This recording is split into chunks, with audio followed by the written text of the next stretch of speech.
Welcome back in, everybody. Real nice, short, quick break because we are trying to get to you action after action after action today. And the next game we have for you should have plenty of that in it. We're going to show you Press Tab versus Midnight Anthem. But before we get into this, I just want to highlight a couple of the players and a little bit of the history of these two teams as far as competitive Predecessor is concerned. This Press Tab team, we've seen them make it to a finals within a PCC before. They made it all of the way to finals in the very first PCC ever, where they ended up losing to Team TOS, or just TOS, because I think the team might stand for team. I think it doesn't stand for anything, actually, if I'm recalling correctly. But TOS won our very first PCC ever. They had Feppy on their team, who is the mid laner for this Press Tab team. Now, he's kind of gone full circle, joined the Evil Empire. But before that, Epps and the original Press Tab roster had won the very first Predecessor tournament ever in the very first LoL lobby, which was actually the inspiration that our head of operations had, Jolster, to create the PCC. So big full circle moment right now, which is pretty cool about it. One of the things about both of these teams is they heavily prioritized Zarus yesterday. They both did 5 games. Of the 10 games they played total, Zarus was picked in 9 of them. So we're going to take a second quick look at some of the stats of that hero. Mugi's our big stat doctor here, so he's going to break this down for us. So as you can see, Zarus has been played in 40 games, which on total we had 51 games yesterday. So a lot of appearance. The win rate is only at 48%, so it seems that the pick has its strengths, but it's not like this all-out super duper strong pick that works in every single scenario, but it's still good enough that it warrant this high priority percentage. In a sense, I would like to have a little bit of feedback from Joey as well, because he's a main offlaner and Zarus is a very good component there, and I would like you to break down what is his strengths and his weakness as you see them. Yeah, so at least in the offlane, he's just that one hero that's always a good blind pick. A lot on offlane, especially in this kind of drafts, is all about countering the other offlaner for the most part. But if you pick up a Saris, most of his matchups are favorable or more like a skill-based matchup. He has very few actual bad matchups going to the offlane, especially since we have some really strong offense like Juan 1v1. Saris popularity just skyrocketing even more so in this kind of tournament right here. But the whole win rate thing a little bit lower is probably to the fact that a lot of times offlane, although it's I love to say offlane is a huge important part of some of these tournaments, most of the time comes down to the mid jungle, even duo, to really carry the lead. So as long as the offlaner can do well, it's up to the rest of the team to really pull in through right there.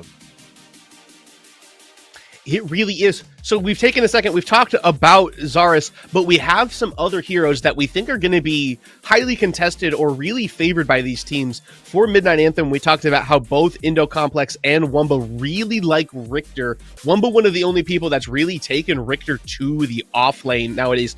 Do we expect that Richter will be a contested pick within the draft? Well, definitely something that the Richter is always a priority pick. It feels like he has this X factor of being able to dominate the game by itself. But I've noticed that Midnight Anthems, they kind of have kind of a set schedule when it comes to their hero. The Zarus pick 4 out of 5 time, but also the Steel 4 out of 5 time. They kind of love that double front line. And of course, because they got that double front line of the Cage and the Shield Slam, they also prioritize a lot the gadget. 3 out of 5 of their game, they pick the gadget. And so they kind of have this initial synergy that they love to pull out. And so I'm curious to see if they are going to bring that to the table. On the side of the Press Tab, there is one outliers that we don't really see in the tournament, but they use a lot of Narbash. 3 out of their 5 game, they bring this Narbash support, which is actually a very strong pick that I feel is a little bit slept on. And so I'm quite curious if we're going to see that happening also in that draft. And to be fair, when it comes to Press Tab, I'm very curious of what they're going to bring to the table, because yesterday they had tough opposition. They faced against Rognin, Flow State, What If, all teams that ended up in the top 8. And I can't wait to see them play, because it's gonna be blast. Well, luckily we do not have to wait much longer to find out, because I believe that the draft is ready and we can get into this.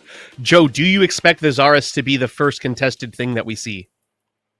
Yeah, given the fact that both these teams seem to really love the Stairs pick right here, I'm expecting there's going to be a pick or ban. Maybe not on the ban necessarily, but it depends on who they prioritize first in the draft for the most part. Because on Press Tab side, they seem like they really like the Stairs, just being able to only pick them in the jungle for the most part. But for Midnight Anthem, they pick 4 or 5 times in the offlane, with one game just being in the offlane right there. So both of them really like the Stairs pick, but have different goals for them. And we see Press Tab actually banning out the Rampage, which is honestly really surprising given that Bad News Bear is known to be a Rampage enjoyer. So it's very kind of weird that they're kind of banning out the Rampage from himself. However, he's been doing a lot of Stairs jungle, so maybe he decided that, hey, I want the Stairs jungle, but I do not want to go against Rampage on the other side, so let me take away my own comfort pick so I can pick my other comfort pick, and that's the Stairs jungle pick. Give like a question for Midnight Anthems. Like we know we had like a lot of discussion around the Argus. Is it going to be banned? Is it going to be left open for that draft? And maybe we get the chance to like watch another Argus game.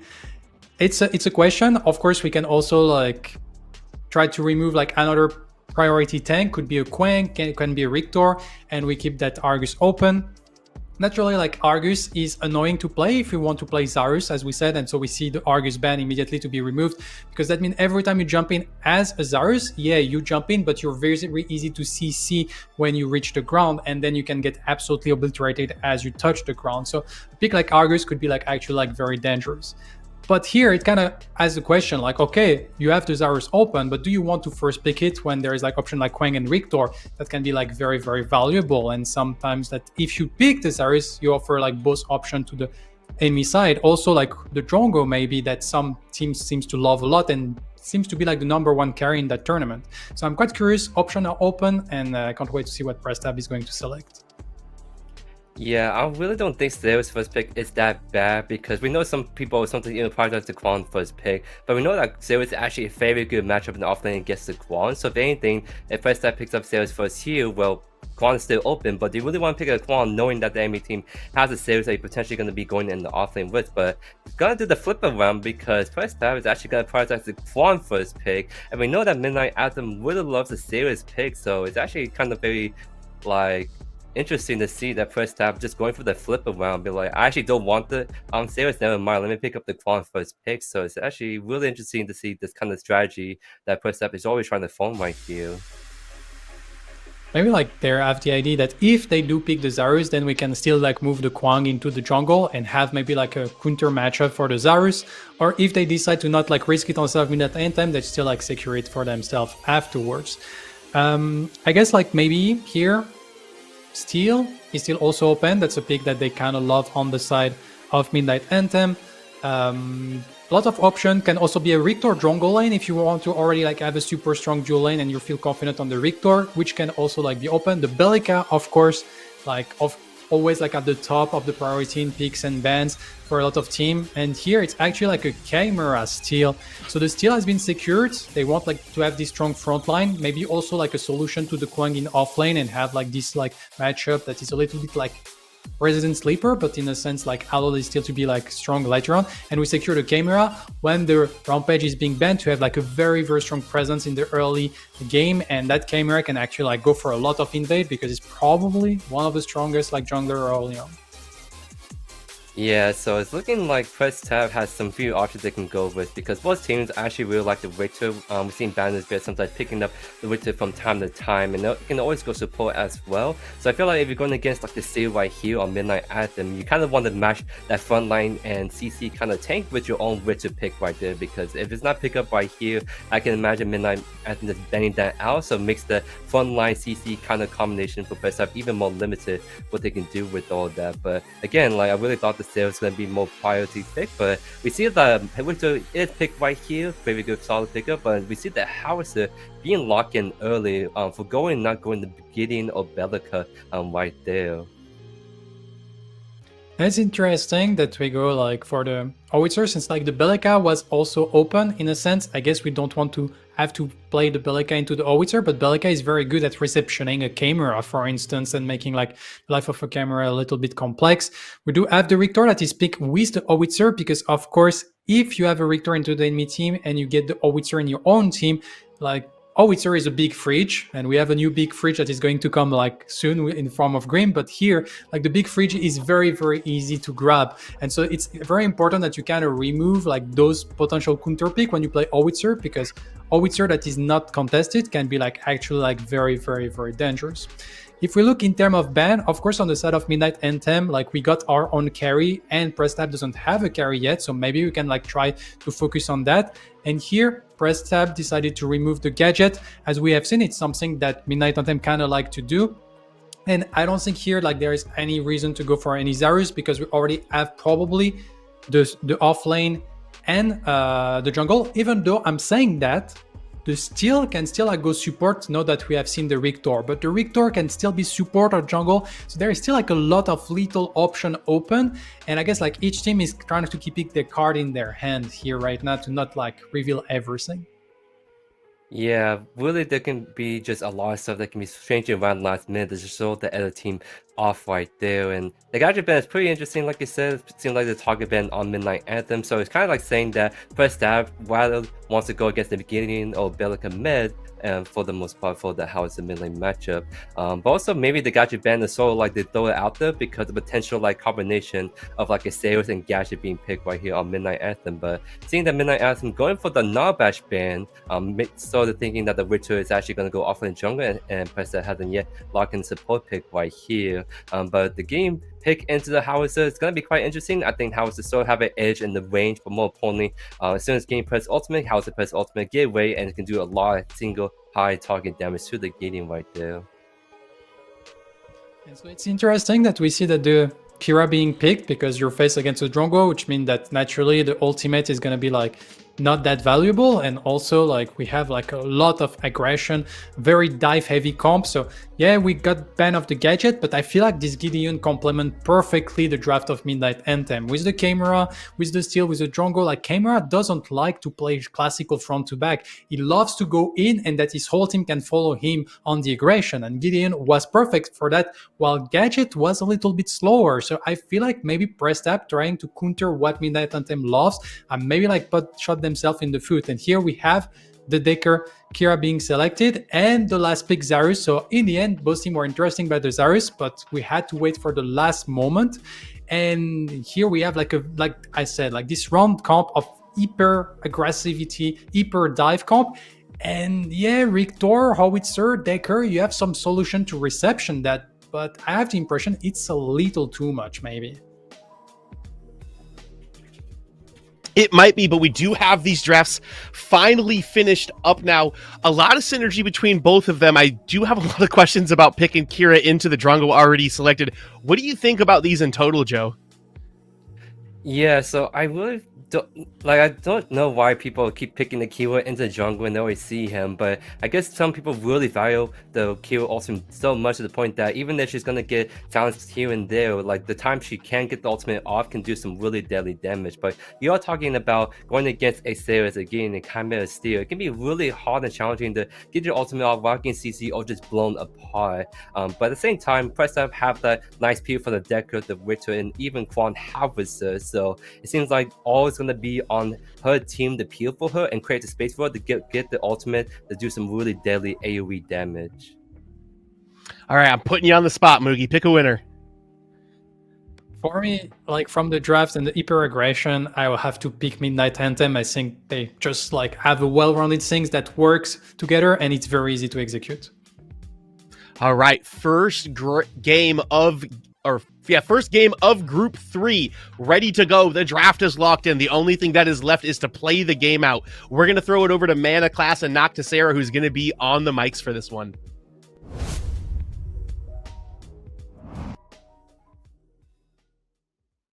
Hello, everyone. I am Noctisera here with Man of Class. How's it going? How are you thinking about these drafts? I'm excited. I am excited. I mean, there's just always so much going on in these drafts. Once again, we see the arc is banned out. No surprise there. But this back and forth between these teams was a really fun one to watch. And I do think that Mugi put it well, that Midnight Anthem did feel like they got the better end of the deal, at least in terms of their play style with the way that they like to play these games. But PTAB, it's not like they've got nothing on the board. I mean, the Kwang, a very desired pick, this one they got away with. Their duo lane, while not too tanky, has Escape, has CC, definitely things to work with Kira and the Decker. And of course, Howitzer mid lane has been super solid as of late. So I am not too worried about their effectiveness, but they do have to obviously still show that they can do it against Midnight Anthem. That I think they pretty much got everything they wanted. Yeah, and I would tend to agree. I think that Press Tab and Midnight both sort of maneuvered the draft in a way that is beneficial for them. I think Midnight Anthem came out with a bit more aggression, though, especially in that Steel and that Chimera. Both of those characters really like going in early and going in often to try and snowball that lead. Yeah, and of course, with the battlegrounds being set, with the minions having spawned, there's no real weird invades happening early in this game. We sometimes see teams be a little bit cheeky, especially around that red jungle on the orange side. But it's not happening this time around. It's gonna have a classic go at it. It does look like we're gonna have a little bit of a spread here for Midnight Anthem. Yeah, and both junglers starting on opposite sides of the map too, which means that we're probably not going to see one of those early counter ganks, maybe a 2v2, both trying to look to their stronger lanes. In this case, you have the Richter looking more towards that Kwang setup, and in the left side, you have that Chimera trying to get that dual lane ahead. I do wonder how this dual lane is going to pan out, because of course we do have the Steel that isn't, he's very tanky and he's in the way, but you're going to be able to shoot at him as both the Decker and the Kira, manipulate a wave a little bit more like that. That's not going to be an option as easily for the side of Midnight Anthem. So that's also I see Press Staff having the advantage over there in that lane in terms of pressure. Risper and Wumba just locking heads a little bit, smacking back and forth as they should. The micro is going to be very important between those two in the early game, but if one of them gets ahead, they're going to have a easier time getting the other one down. Complex now on that side of the map, invading that blue jungle. The orange jungle, but the blue jungle for the orange side, of course. Yeah, so maybe not going for those cross-mapping, maybe just going for a bit more of a vertical style, and possibly coming in for a gank here early. You can see Whisper gets the knockup. It's really good damage down onto Wumba, but Indo's already here to answer back. Wumba goes in with the stun. Indo to try and follow up, blinks on him, gets the ambush. He's swinging those axes, and Wumba finishes him off with a spear thrown from far away. Nice combination, both having to use their blink though, so that is going to be down for the Chimera, but also for Kwang, of course, which is a pretty big deal. Want to always have that blink up as much as possible. Bad News Bears just going to clean up their own blue buff. But yeah, rotations around the map are happening, and we do see this rotation from Gideon going over potentially to the dual lane. I think they're just picking up their river buff and then going back. Yeah, that's exactly what they're going to do. Yeah, and I'm not shocked. You have your jungler on the other side of the map. You don't really want to risk it. You haven't seen the Richter yet. And he'll probably show up on a ward soon, especially if he moves over to that 3 camp. They put a nice little deep ward down there. But Epps and Zavi right now having pretty full control over the lane, going for that gold buff, and just trying to keep the pressure up that they have from their jungler being on their side of the map. I get that gold buff and going to be able to... they're probably going to go for a back here with their lane being pushed in this far. They have some time to work with, and then there's going to be some freedom to work with from the Midnight Anthem dual lane. Especially if you're going to let your Drongo do it by himself. It gets a lot more XP and gold that way than if you have to share it, which is always nice. Yeah, it's definitely really nice. That Drongo is one of those picks that can snowball really, really hard, and the Rad Rounds makes it sort of hard to tell how much damage you're going to take, so you can really get caught off guard sometimes, going for those all-ins, thinking you're safe, not using your blink, and then just dying out of nowhere, giving him a free kill. So definitely have to be careful of that, especially when he has that peel from the bazooka and all of his abilities. Can be really hard to stop that snowball once it gets going. And now we have the Chimera as well on this jungle side. Just be ready for a potential engagement there on that dual lane. He's going to be looking for it now. They've got some extra XP, and the lane is pushed in, well, kind of neutral again, pushing into the orange tower at the moment. But of course, Richter also on that side, so if an engagement starts to happen here, it's going to be a 3v3. Yeah, and Bad News Bears now coming in, looking for something. He pops the electrocute, goes for the wave, looks for the hook, Not going to land on a cursor. The cage is nice, but without a hook follow-up, you're not really going to get anything out of that. And now Midnight ambush on the back on bank 2. They almost bamboozled them into trying to get the dual lane and not trying to chase down the steal, but it's going to be a free Fangtooth. I don't think anyone's going to be near enough on time. You see Bad News Bears does come in, will say sneak a peek, and of course does have the hunts, but is not able to steal it away. No, goes in, but now Indo Complex going in, looking for some more damage. Big Z portals in, gets a nice rock down. Bad News Bears forced to blink out, and a nice 4-man cage to stop any more plays being made. I love heads-up decker plays like that. You don't always see them, but Feppy might not be so lucky to get away. Level 6, though, will have the ultimate to work with if they really need an out. Don't think they're going to be getting to. No, they might actually. Ooh. Big Z getting very low. Really nice by Feppy, and Bad News Bears finishes him off with the hook.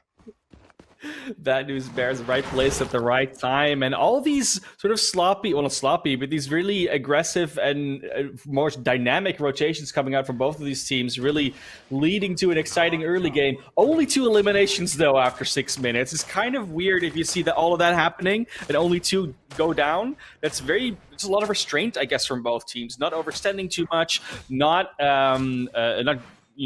trying to walk away too late, basically recognizing when their fight is lost. It's a good dynamic and a good trait to have as a team, to like decide, no, we're going to chase this or we're not going to chase this, and also recognizing when you can and cannot fight. Obviously, let's hope that doesn't lead to inaction that then leads them to a deficit, either of these teams. But for now, it is a very good sign that this is going to be a good game. Yeah, and something that happened in the mid lane, Big Z really thought that they could chase out, but he didn't have the 6, which is really the big thing. Not having any that extra damage from the black hole, and then eating a full howitzer ultimate, that's going to do a lot of damage, and that level disadvantage means that Bad News Bears can just come in, pick up that kill, and Feppy is now going to even extend that XP lead, which is going to be really big. The mid lane XP leads tend to be more important than a lot of other roles because you can get that push off, get those rotations, and help out your team. Similarly, though, Womba with the ultimate and Risbro not having it yet is pretty good pressure that you can put it on the solo lane. We do have both junglers on that blue buff on that side, though. Inno Complex has not been spotted by Bad News Bears, I think. They might just go for the 1v1. Yeah, it goes in, but now Big Z with the black hole, blinking in onto Feppy with the portal. Feppy gets out just barely. He's going to look for a bit more rocks. He's not going to find the right click. But the Gladiator Coliseum has been dropped. Bad News Bears popping very low, but Indo Complex forced to back out. Womba gets the kill and blinks out just in time. Risbro now trying to chase down, looking for some more damage, but Womba might be able to make some space. If he lands the sword, it could be disastrous, but he's not going to. Blast Cone now for Womba, looking to get out and just taking the back, but on the backside of the fight, Feppy in the enemy jungle taking out Indo Complex. Womba pops the Blast Cone to go over. Risbro looking for some more, gets the chase down, but without the sword, he's not going to be able to get it. 1 for 1 in total from what looked like an amazing fight. I really, really, really love that dynamic though between the Kwong and the Xerath there, just in terms of I'm on the flower, I can jump up, then you walk into the flower, but do you have enough mana to stun me afterwards? It just keeps going back and forth in that way, and eventually does get out. But yeah, really nice. I'm really impressed that they only didn't manage to die, like either of them on that side, because that 2v2, a lot of low health bars there. And then a Kwong that can just chase you down and does not manage to. That's exactly how you want to see it, but it's going to be very frustrating for Press Tab. Yeah, not great. And this is the big thing with Kwong, is that it's a very mind-gamey hero to play. Because once that sword lands, it's very hard to get out of it. You get tethered, you get knocked up, and a ton of damage comes through. But if you dodge that sword, there's really not much that he can do to follow up on it. Now Salami, going in onto Azavi, gains the knock-up onto Epps, looking for some more damage. Azavi already blinks out, forced to get out, and the Ion Strike will land. Epps taking a lot of damage, but not going to go down. Nice little back away from Press Tab there. But now Bad News Bears is here to follow up on it. Salami forced to back out. Mr. Cursor as well. Bad News Bears saving his teammates, getting a blink out of that. But no kills coming through in the left lane. No, it's going to be time to reset as well. Look at the amount of gold that Cursor has on. They really need to find some way to spend it on some items, and I'm sure they're going to be able to with the shop and spawn. Complex just picking up their blue buff. And we're going to be looking at those neutral objectives again soon. That second Fangtooth is going to be up in about 20 seconds. So everyone is looking over to that pit, trying to reposition and pre-position themselves. Looks like PTAB is going to be in a better spot to catch anyone trying to get into that pit. They're very far forward at the moment. Yeah, Epps gets a lot of good damage down on Salami, but no kills. Bad News Bears, of course, is here to sort of back up his team in the enemy jungle before taking it back. Just making sure that wave can get in without too much pressure. And it looks like PTAB are going to have the early rotation onto that Fangtooth if they decided to, but it's actually Indo Complex who starts it up alone without the help of his support, seeing Epps back. So should be pretty free from this case, especially with Bad News Bears taking that red buff. They're just going to give it away. I mean, we're talking about Chimera, right? It's crazy because the amount of wards and amount of vision they had around that Fangtooth pit, they really should have known this was going on, but I guess they missed it. Will be a almost free Fangtooth. They do get it again before Bad News Bears can even get close, and that's a fight ensuing with the wall and the cage already up. Yeah, Salami takes a lot of damage, but manages to dodge the hook out. Now they're just trying to run away, but the stun ball gets Salami locked up. Epps takes the kill.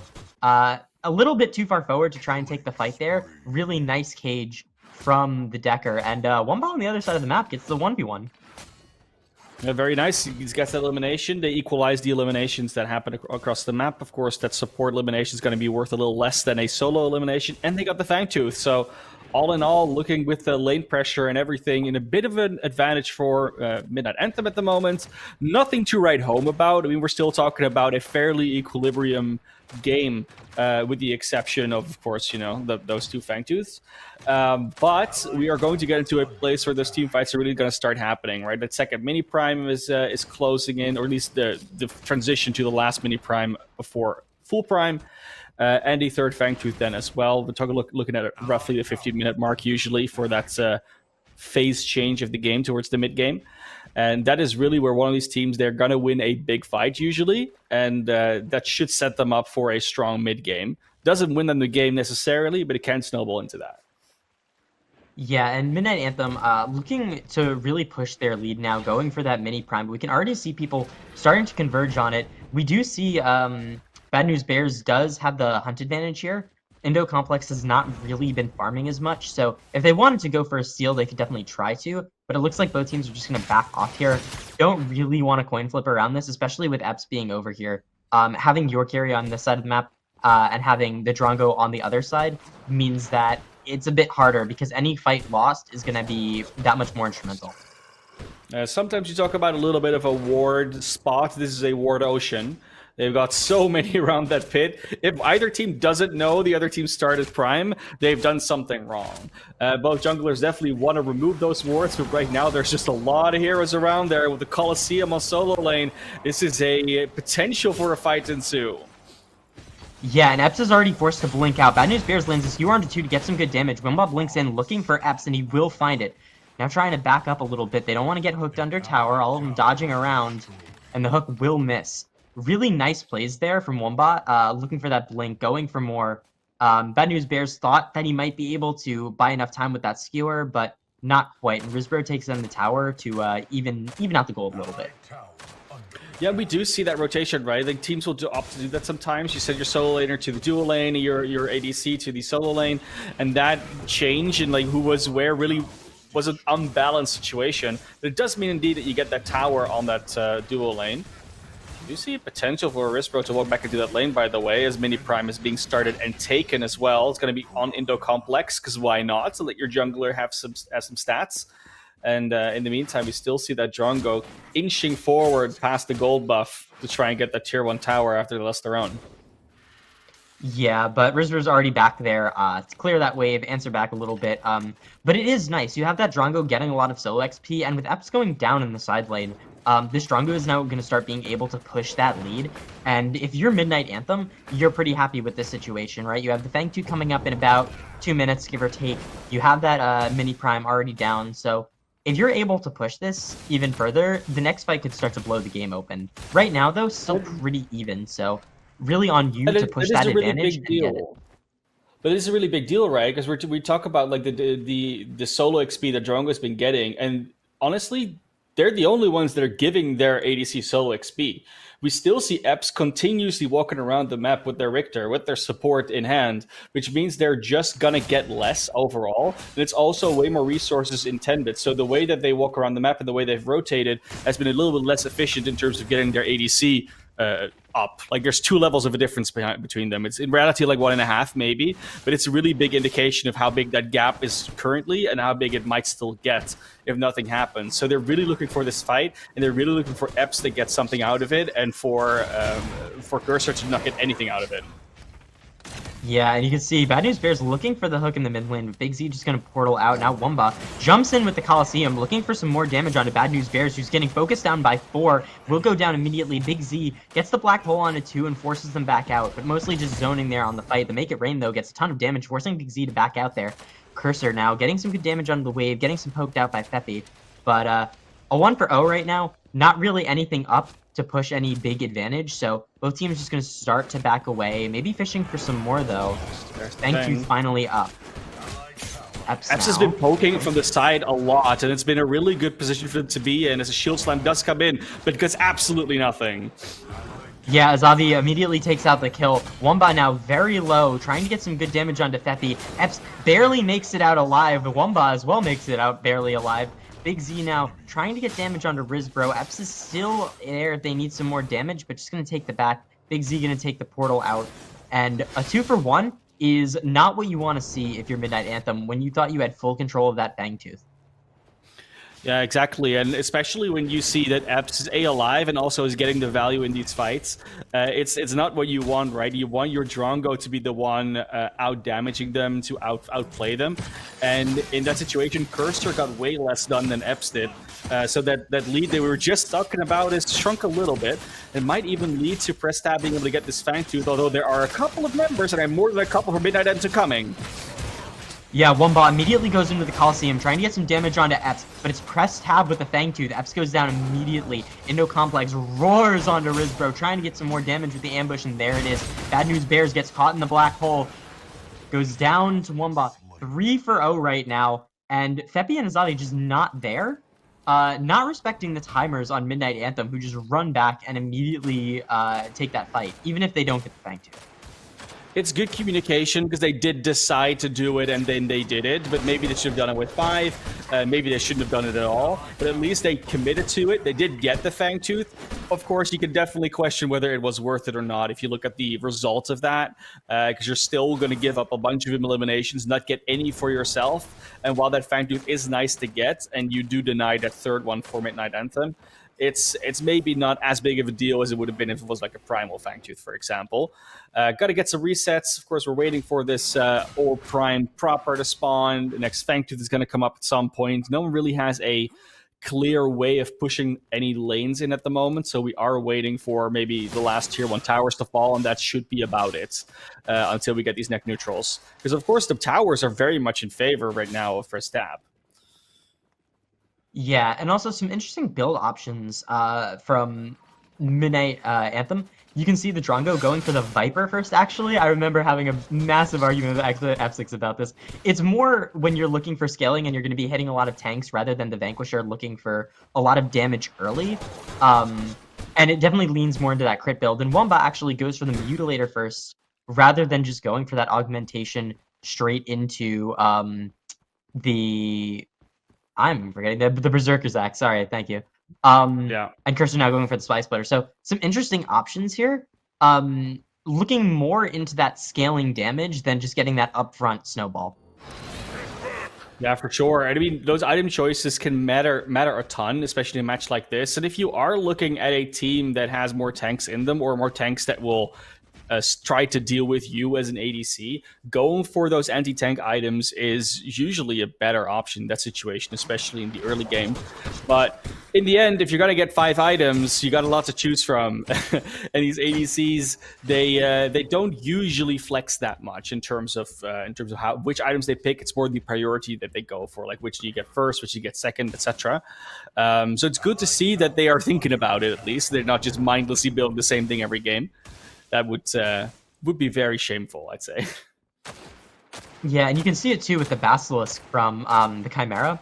The big thing, is that armor reduction applies onto the target rather than giving a buff to you. So when you have triple carries like this, where you have the Drongo, you have the Zarus, you have the Chimera, and you have 3 of these high physical damage characters, that armor reduction is going to help out all of your other carries to do more damage as well. So it's much more of like a team play, saying that we're going to fight as a team, we're going to fight together, so I don't need that individual power because I trust you guys to help me out with the damage where I need it.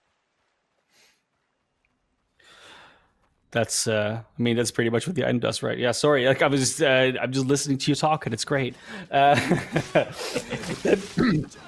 That being said, you know, like we said, we're kind of looking at these items, waiting for this like the continuation of what they're actually going to do. This mid tower is finally gonna fall. It was about time, according to the math, like Midnight Anthem finally getting that one going.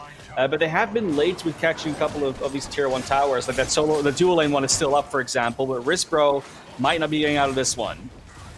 Yeah, some good damage down, but they're not able to finish him off in time. Bad News Bears with the skewer onto 2. Zavi landing the stasis bomb as well to get some more damage, but both teams just going to back off. They're a bit too tanky. Risbro barely alive, but you see Mr. Cursor there in the jungle was able to get the 1v1 onto Epps and take out a carry before maybe a crucial objective. The Orb Prime is up at this point, but with both teams so low, they're probably not going to be able to start it up.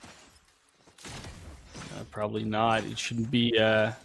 I mean, you're obviously missing their ADC, but you do want to not risk it, because of course there's more than just the Epps that can do damage. Feppy with that rain has been doing a lot of damage with the ultimate, of course, and you got to be always careful about those stun ups and the general CC that you can get out of that Kwong and the Richter. They are going to walk into the pit now. They're going to start trying to do this Orb Prime. It's going to take a lot of damage this early in the game, and they have been spotted by this ward, so there will be a response most likely. Yeah, already started up with the Fangtooth. Feppy looking for some good damage, and Wombaw's already chunked out to half. It can be very dangerous here, especially in this pit. But they do have the Black Hole available if they need it. Tons of damage down. Salami already locking up Risbro, and the Black Hole onto 3 people gets a ton of damage. Womba now with Coliseum onto Risbro, but forced to back off. Indo Complex chasing Feppy down on the backside. Now it's all low health bars for everyone, but no one down so far. Bad News Bears trying to chase it out. Evs finally gets Salami on the back end of the fight, but not going to be able to get anything more out of it. Womba finally goes down to Risbro. Risbro not going to bleed out to those rad rounds, thankfully, but Womba will be able to land that spear onto Bad News Bears and trade out at least 1 kill.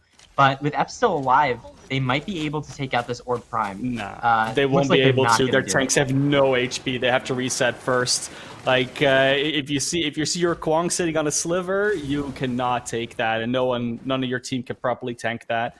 Maybe with a Narbash, you can do a quick heal up and keep going, but not in this situation. They will go back into it. They might just re-engage after they've reset because they have some respawn timers, but they aren't that long yet in this point of the game. So we're just looking for the next team fight that's going to happen around that pit, I'm assuming, as the Primal Fangtooth is up and Press Tab thinks, you know what, we're going to trade objectives because they're probably on the Orb Prime. But what if they're not on the Orb Prime? What if they're looking at you in the Primal Fang Pit? And that's exactly what's happening. So they're choosing to back off once again. Oh, that would have been a really fun one to see if they can take it in time. But they're going to go back to the Orb Prime Pit because now Midnight Anthem isn't there and they value their objective more, it seems.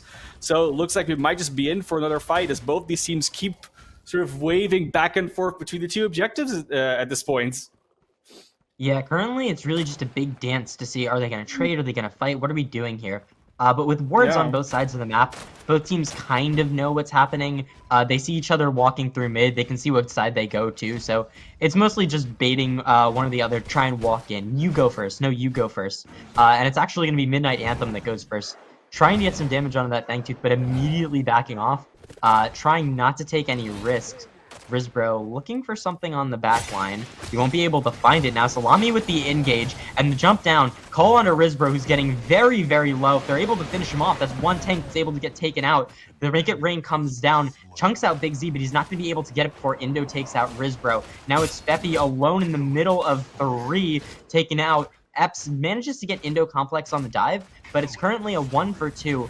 And with a very low front line, Midnight Anthem could definitely look for more as Salami goes in, tries to get the stun onto Epps. Is locked in the cage.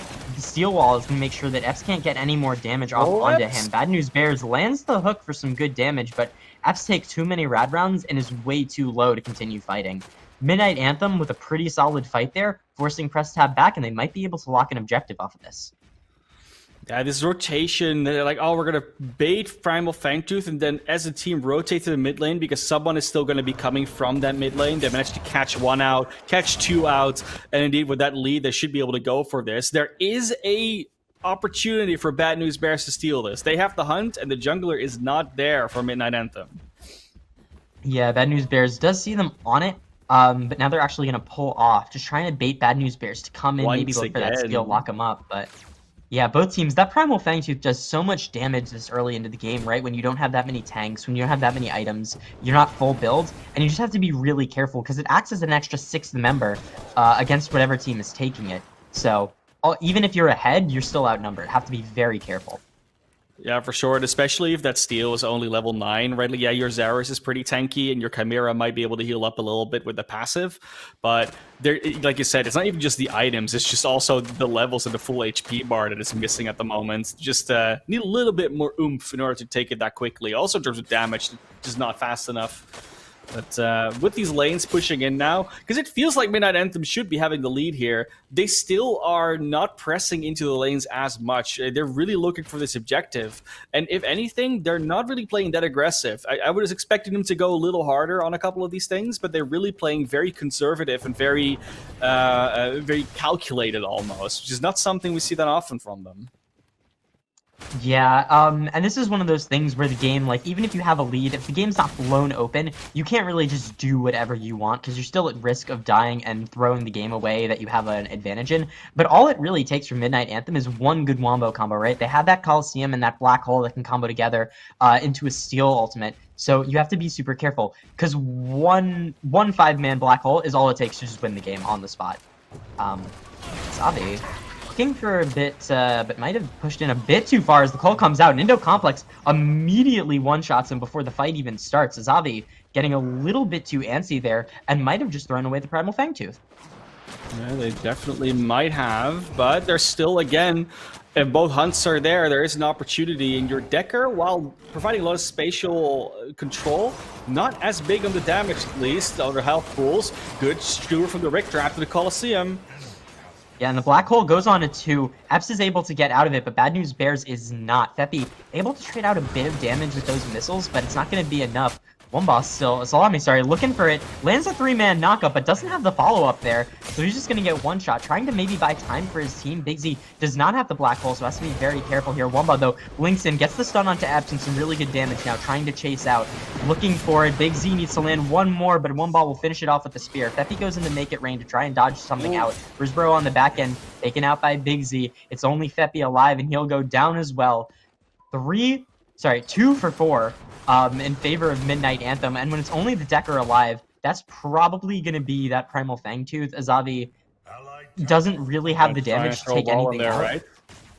Yeah, maybe. Try and throw an orb in there. Or maybe go. Oh, getting Cursor? really good damage down. Cursor has to blink out of it, but now it's gonna. Ooh, he's gonna be in the middle of 2 though. I don't think he's gonna be able to get any more. Azavi blinks, tries to get more damage, looking for the Primal Fangtooth to finish him off, and he will actually get the flamethrower, looking for even more. And the Primal Fangtooth is on to Big Z. Azavi using that primal to his advantage, but Big Z lands the rock as he takes the portal. Bad News Bears misses the hook just barely, and Press Tab buying just a little more time in this game.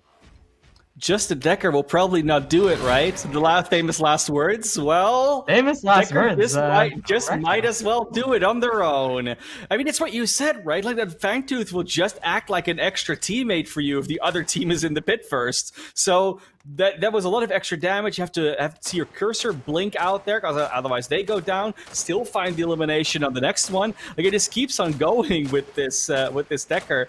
And Decker, a very slippery character, has a lot of tools to deny, to slow, to just cage someone in. Of course, the stun comes through, jumps up with the passive boots, and now it's all of a sudden Press Tab in the pit. Is anyone gonna react? We have a couple here. Yeah, and Big Z might be looking for one. I gotta say, Azavi, I'm sorry, I was not familiar with your game, but Big Z has good game as he goes in, Black Hole onto 2, able to take out Risbro, and I think they managed to secure the Primal Fangtooth as well with the steal. Now Feppy takes out Salami on the back end, and Ebbs is left all alone to die to Endo Complex and his axes. with the Primal Fangtooth and 4 down, this should also be Orb Prime, at which point you just have such a big advantage, and you might even be able to push the game. They're going to walk over here, and Azazbi, you might have been able to take it with that Primal. You might have been able to get that first clutch, but I don't think you're going to be able to walk into 4 people in the Orb Pit. No, that shouldn't be happening. If that goes wrong, if they get that Orb Prime somehow, they manage to steal that, we really can just pack up and go home and call this tournament a win for PTAB, because that would be insane. Player of the entire cup would already have just been decided with that. Not going to happen, though. It's going to be Orb Prime for Midnight Anthem, and that puts them in such a strong advantage. Like you said, the double buff is alive. They're going to start running down lanes, getting towers, potentially getting inhibitors, because they got some time to work with. And now we can really look at what's been happening, right, between a couple of these different players, because while the CS is really good in the side of Epps, somehow Cursor is still 3 levels ahead, because they've just been around being able to do things solo a lot more. And that's a crazy difference if you look at it. Yeah, and currently, I'd like to point out, a perfect game for Mr. Cursor. Has not died once so far. So even though he's been left alone, has been playing it very safe. And you can see the scaling builds start to come in, right? Has the Viper, has the Demo, has the Dust Devil. So looking at those 3 crit items, we might be able to see an Imperator last item. Obviously, buff all that crit damage, get a bunch of extra down. We were talking earlier about blowing the game open. I think it's safe to say that at this point, Midnight Anthem has currently blown the game open. Yeah, they're going to walk onto at least a couple of tier 2 towers. Again, the inhibitor might as well also be taken, and you're going to see PTAB just sit back and not take a fight unless someone really steps too far forward. They're going to try and deny these inhibitors and these towers to be taken, but they really cannot afford to actually take a fight. They are solidly behind right now. And we even have Indo Complex pushing another lane, so it's a 5v4 over here, and still they're going to feel too threatened to go in.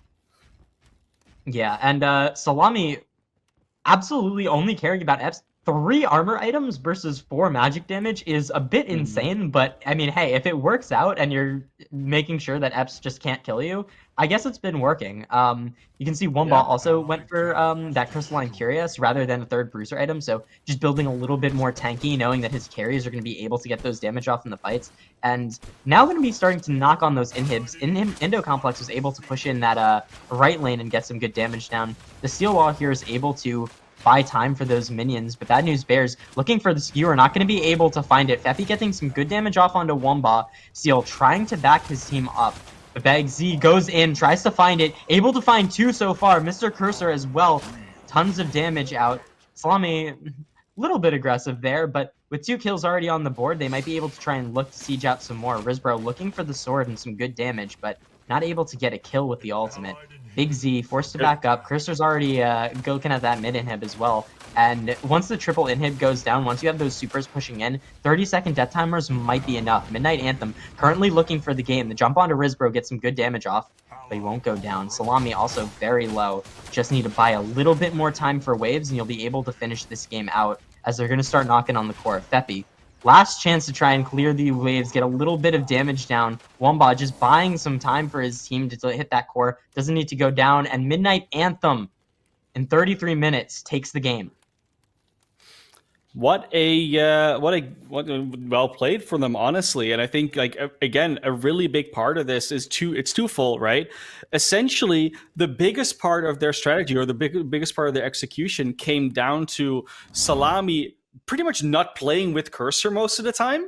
Like, Cursor just getting to free farm on their own, and then Salami providing so much value in terms of CC and blockage around these neutral objectives. That was a really strong play from Salami. We had a beautiful Decker counter trying to come in at some point that did get a lot of results. However, it was not enough to pull PTAB back into control. So very nicely done for Midnight Anthem. I cannot really wait to see what else they're going to do this tournament. Yeah, and congratulations to Mr. Cursor for that perfect game there. Played incredibly well all game. Really backed up his team there. Azazbi, really nice plays around that Fangtooth. Some really great bombs, but not enough to pull his team back in. And we're going to see Midnight Anthem actually advance over PTAB. Some very nice upset here, I think, for a lot of people. I think a lot of people sort of saw Risbro, Epps, and Feppy on the same team going into this, thought they were going to be really, really strong, but going down to Mr. Cursor and friends, Great plays. Congratulations, guys. But for now, I think we're going to have to throw it back over to our desk. Stick around and don't go anywhere.